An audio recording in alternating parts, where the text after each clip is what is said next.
Look what I found, folks. Hiking up here Yellowstone Canyon, Bigfooting. When I first see the color, I couldn't see the entire creature, so you know your heart stops for a second thinking, oh, Bigfoot, because this is the color that everybody says they are. But a couple of moose. Looks like a mama and her last year's calf. I'm not going to get too close to them. If you can't tell, I've zoomed in for you guys. Definitely don't want to get too close to a cow and her baby.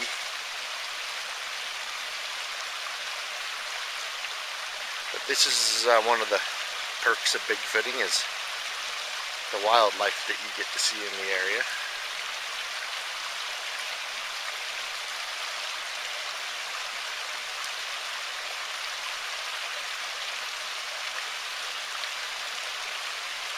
Alright, well, I'm just gonna move on my way. Obviously they're here for a reason. I don't want to harass them or upset them in any way, so there you go. Couple of moose, Yellowstone Canyon. This is the structure that's near Milkweed, that's number 1 on our GPS map overlay for Yellowstone Canyon. And every one of these has been relocated. There's the bottoms of the logs, and they're shoved up into a host pine tree.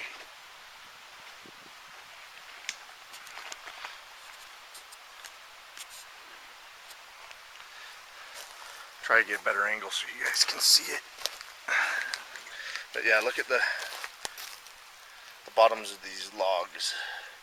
These didn't grow here. These were relocated and placed, and they're by an area that's just plentiful with milkweed.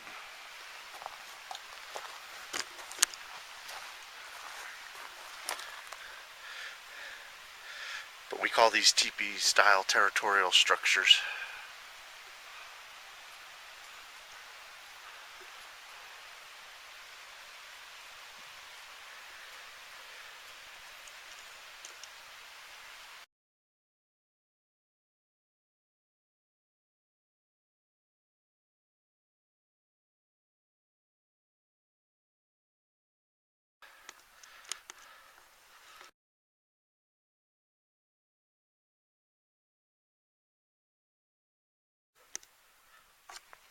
We found another teepee style structure with relocated logs.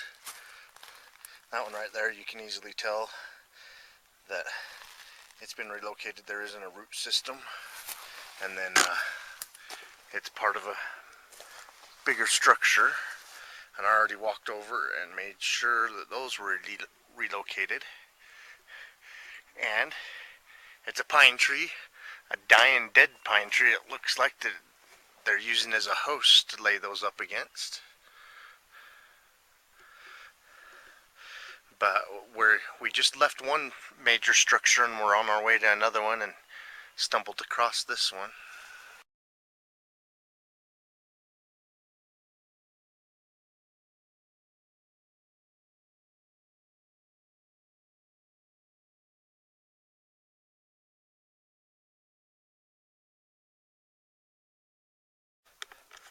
This is one of my favorite structures on our map overlay project. It's just so delicately balanced.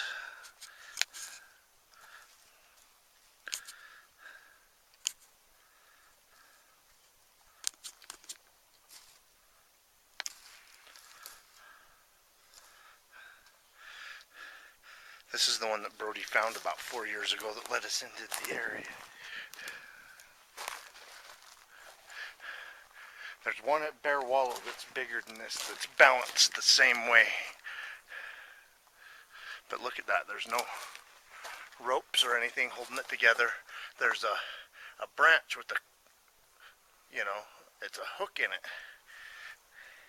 And they've used that to make this structure here with relocated material. Look at this one, you can see the roots of this one This is not where this one grew. This one was shoved into place here.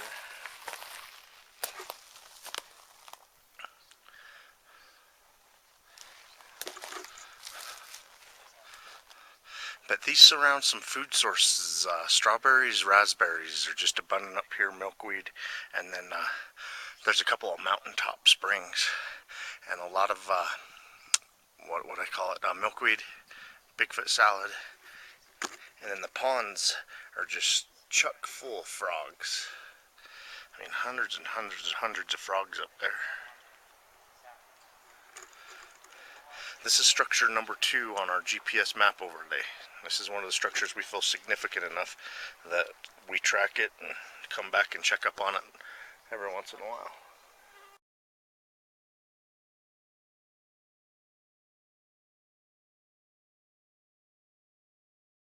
After we found a territorial structure, a new one that we found back in Yellowstone Canyon, we come hiking down to a stream that was really close to the territorial structure, and we could see a bedding spot and so forth. And I just heard that vocalization behind us again, Brody. But anyway, I don't know if you viewers can see it, but I thought it was 16.5 inches, but it looks more like a 17-inch footprint that we just found within about 100 yards of a bedding spot, a territorial structure, and a spring. You know, this is in soft pine needles on top of a hard substrate and everything. I don't know if you guys can make it out, but we found this print. We found a couple more here. This is the best one so far. Hopefully we can come across one that's castable or shows up better on film. We're on the Squatches up here in Yellowstone Canyon. Hopefully they will start vocalizing for us. I think we've heard one a couple of times. Brody's got his parabolic mic, and we're going to try and capture some of those vocalizations. We just got done seeing a moose about 10 minutes ago. We seen some deer earlier, but now I don't know if you viewers can see it. We could see it with our naked eye, but we found about an 11-inch print, close to 12 inches long. It's more than 11, but it looked like it stepped right over this log and stepped down right here, and then I can kind of see its toes right here,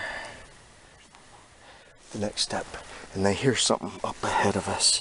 That print looks pretty fresh, you guys. It may be up ahead. Earlier when we were coming up this hillside, I heard something make kind of a whoop type noise, and then I saw movement, and it was up in this direction. And then just not too long ago, Odessa said seen something black moving through the woods, so we cut around and cut off a bull moose. Yeah, I'm not really gonna measure this stride because the next print isn't even a full print. It probably is the toe area, and its heel probably hit the log. I don't know if you can see the toe area right here. I mean, it's not an extremely long stride, but it went from there to where that stick is. But there's another one over here. You guys found another footprint? Okay, we're gonna move up to the next one. We're following one that has 11, almost 12-inch track. Where was the next one you guys found? That might be one there.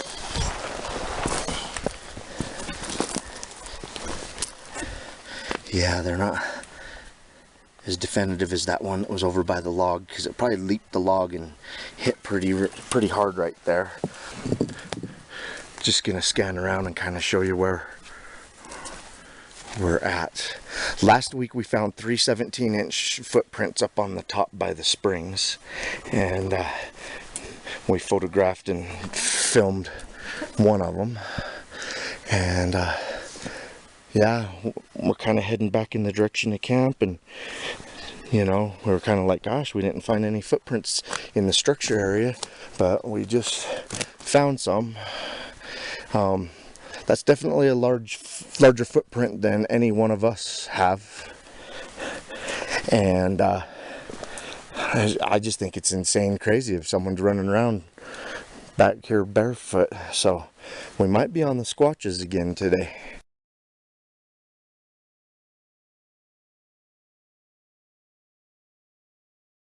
Just a few hundred yards after we found the 11-inch footprints, we found this big old tuft of hair. We don't know what it is, if it's moose or bear or whatever, but we're gonna collect it.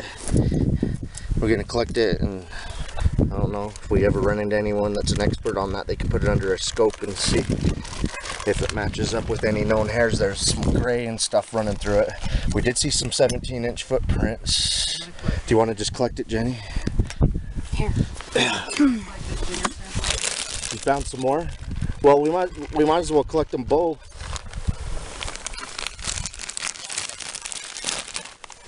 Yeah, we found a 17-inch footprints last week, so if that happens to be Bigfoot, maybe it's a 17-incher. Maybe he's an old one with gray running through him.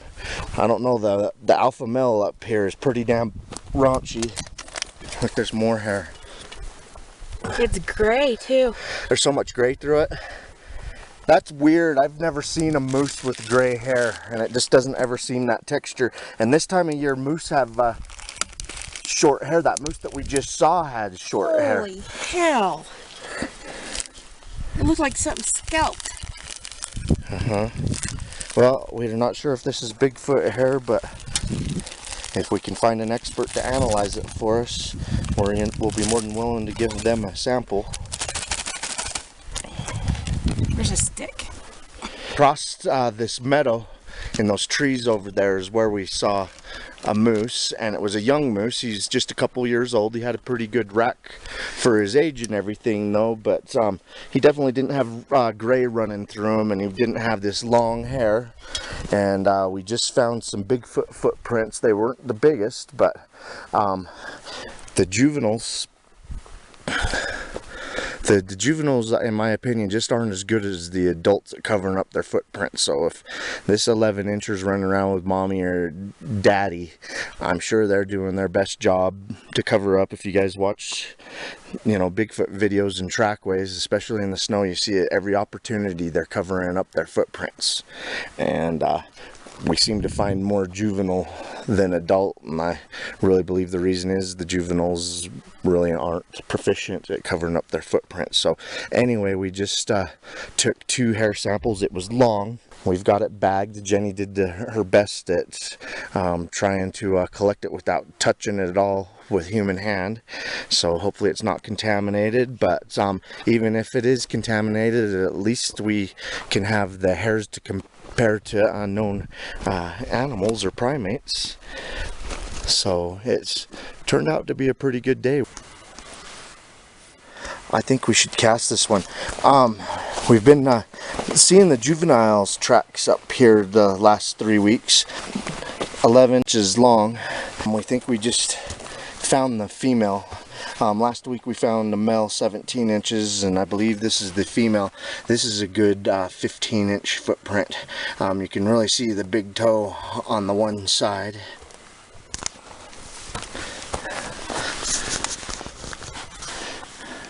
But we've been looking for the mamas up here, because I'm pretty sure the 17 inchers the male, and so we've been wondering where she's at. But yeah, we found a pretty decent one. And there's another one further up that Brody found. Do you know where it's at, Jenny? Is it as good as that one? Where is it at? Okay. You know what? That one looks like the juveniles. That looks exactly like the one that we found back at the log that we filmed. That one looks like the 11-incher. So I think this is the juvenile walking hand in hand with the mom. We've got, she's right over there by Jenny, and then right over here by Odessa is the juvenile footprint. I'm going to get a couple of angles so viewers can see it, hopefully. Probably a larger juvenile. 11 inches is probably bigger than any one of us. And then down here, and this one I measured it, it's almost 6 inches wide. It's a little over 5.5 inches wide. This footprint is up near the toes or the ball of the foot.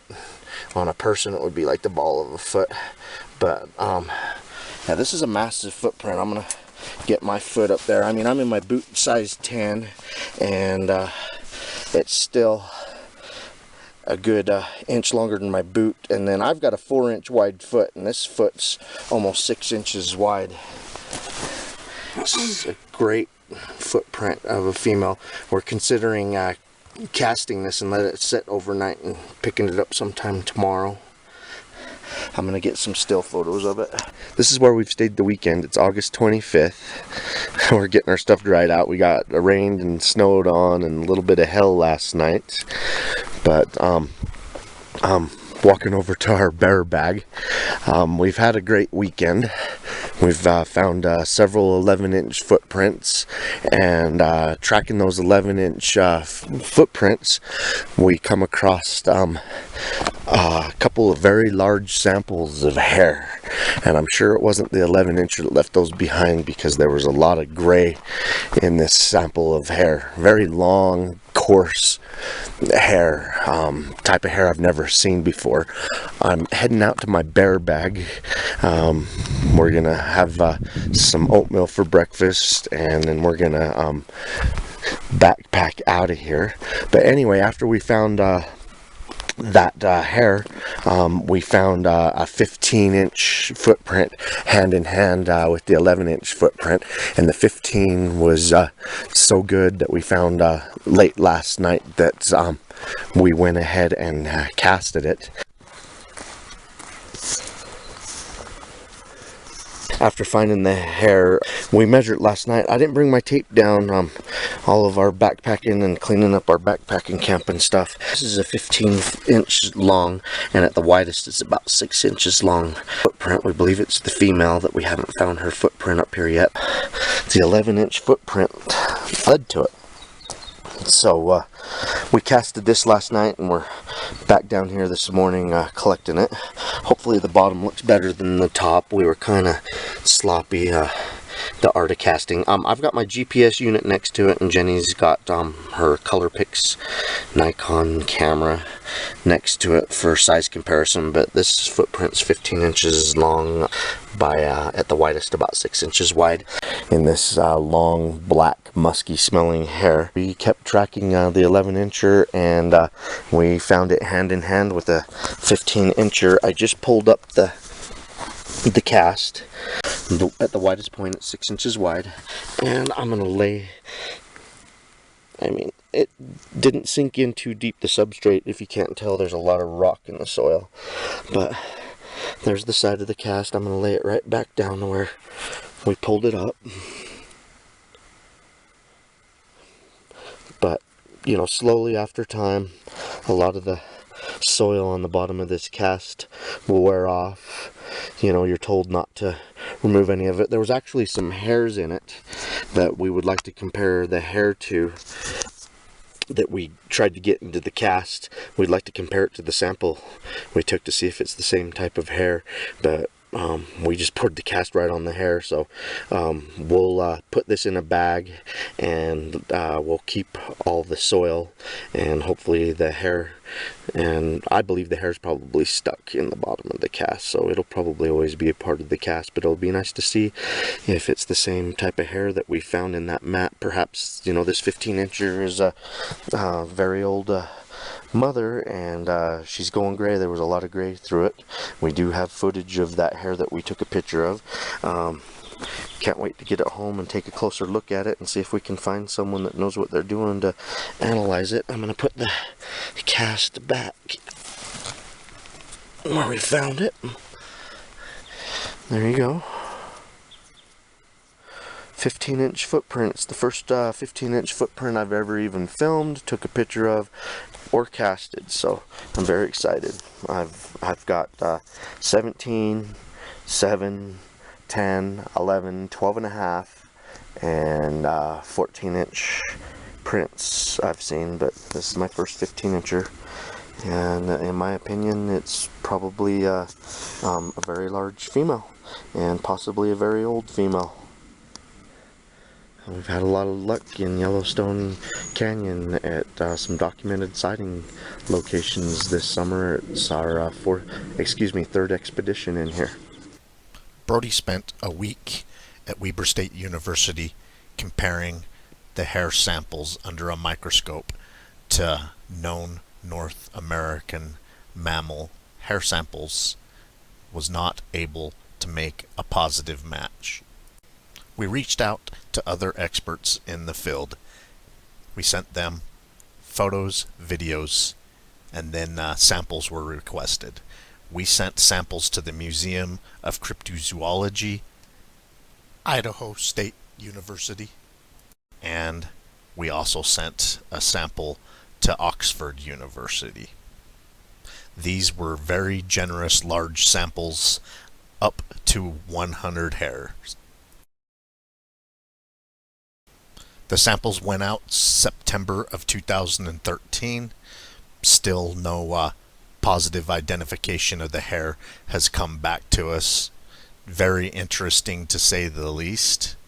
Hopefully one day the mystery will be solved and they will actually have a body of a Bigfoot one day that the hair can be matched to, and then at that time we may or may not know if we actually collected Bigfoot hair. Brody took several photos of different strands of the hair under the microscope. I'm not going to include them in this video. You can go to our website at www.rmso.net, and halfway down on the home page we have several strands of the hair under the microscope that you can check out. The magnification is really good, so you can see the medulla of the hair and the texture of the outside of the hair, which it seems to have very little texture on the outside. So yeah, if you want to check that out and see some of our other evidence that we've collected over the years on our website, it's all there. I hope you guys enjoyed the mystery of the hair that we have collected. It's still a mystery 3 years later. Keep on watching. We're going to keep on squatching.